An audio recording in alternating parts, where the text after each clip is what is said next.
اچھا، یہ تو آپ نے بتایا کس طرح سے آپ نے اپنے تاثرات بیان کیے. اب ایک بات بتائیے گا، ہو سکتا ہے جو متشاعر ہوں انہیں ادب سے شوق ہے جبھی تو وہ ادھر آنا چاہتے ہیں، تو اب جو متشاعر ہیں یعنی کہ جو شاعر نہیں ہیں ان کے لیے آپ کو کچھ مطلب اصلاحی پیغام ہے، ان کے لیے آپ کچھ پیغام دینا چاہیں کہ واقعی اگر وہ کوشش کرنا چاہیں تو مطلب شاعری میں اپنا مطلب اصلاح کر سکتے ہیں، آگے بڑھ سکتے ہیں؟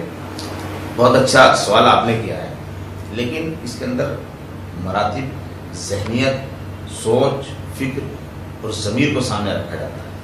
اگر ہم کسی آدمی کے لیے کوشش کریں گے، ایسے آدمی کے لیے جو کچھ کرنا چاہتا ہو، تو اس کے لیے ہمارے پاس شفیق جیسا آدمی ہے جو ادب کے لیے کچھ کرنا چاہتا ہے. جو کل ہمارے جوتا مارنے والے لوگ ہیں ان کے لیے کوئی کیوں کرے گا؟ شفیق صاحب آپ مجھے اپنے سر کا تاج تو بنا سکتے ہیں، پیروں کی جوتے تو نہیں بنیں گے. تو اس کا مطلب یہ ہے کہ جو یہ شاعری یا مشاعروں کی جو دنیا ہے، گلیمر کی دنیا ہے، اس کے پیچھے بھی کافی کچھ ایسا ہو رہا ہے جس کا درد آپ مطلب کھل کے تو بیان نہیں کر رہا ہے لیکن بیان کرنا چاہتے ہیں.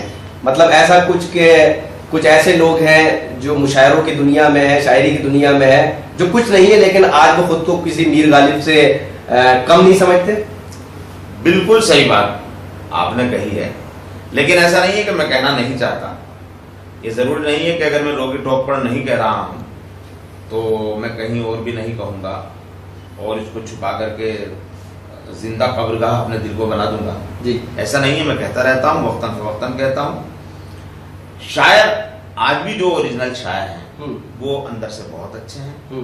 جب وہ بند کمروں میں بیٹھے ہوئے ہوتے ہیں وہاں ان کی تہذیب، ان کا سلیقہ وہ اپنا علیحدہ ہوتا ہے.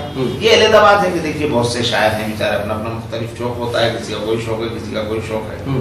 کوئی مسلح بچھائے ہوئے ہے تو کوئی جام لگائے ہوئے ہے، اس کی اپنی پرسنل لائف ہے، اس میں ہمیں کچھ دخل نہیں ہے.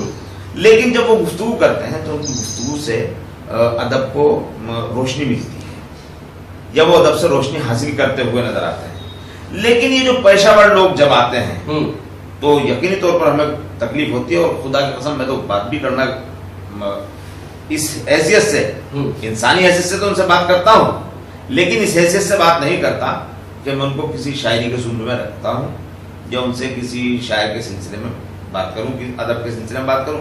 انہیں یہی معلوم نہیں ہے کہ شاعری کی ابتدا کہاں سے ہوگی، مشاعرہ کیا ہے، غزل کیا ہے، قصیدہ کیا ہے، رباعی کے اوزان کیا ہیں، ثلاثی کیا ہے، تربینی کیا ہے، کچھ نہیں معلوم.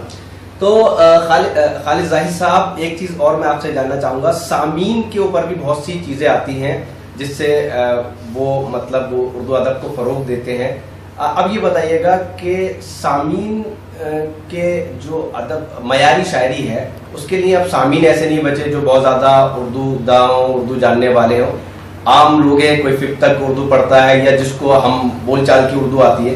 تو اب سوال یہ پیدا ہوتا ہے کہ اگر جو شاعر ہے وہ اپنی وہی شاعری کریں گے جو واقعی ادب میں معنی رکھاتی ہے، تو پھر جو سامعین ہیں، جو لسنر ہیں یا ناظرین ہیں، ان کو تو پھر سمجھ میں نہیں آئے گی. تو وہ اس سچویشن کو کیسے آپ ہینڈل کریں گے؟ ہاں، اس میں ہم کرتے ہیں درمیانہ راستہ ہر جگہ اختیار کیا جاتا ہے.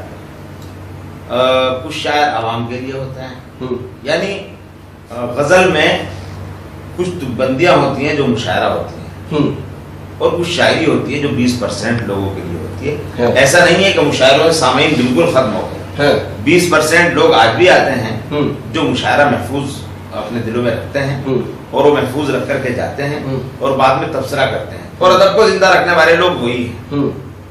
ادب کو زندہ رکھنے والے لوگ 80% نہیں ہیں، اور کسی زمانے میں 80% لوگ ادب کو زندہ رکھنے والے نہیں رہے.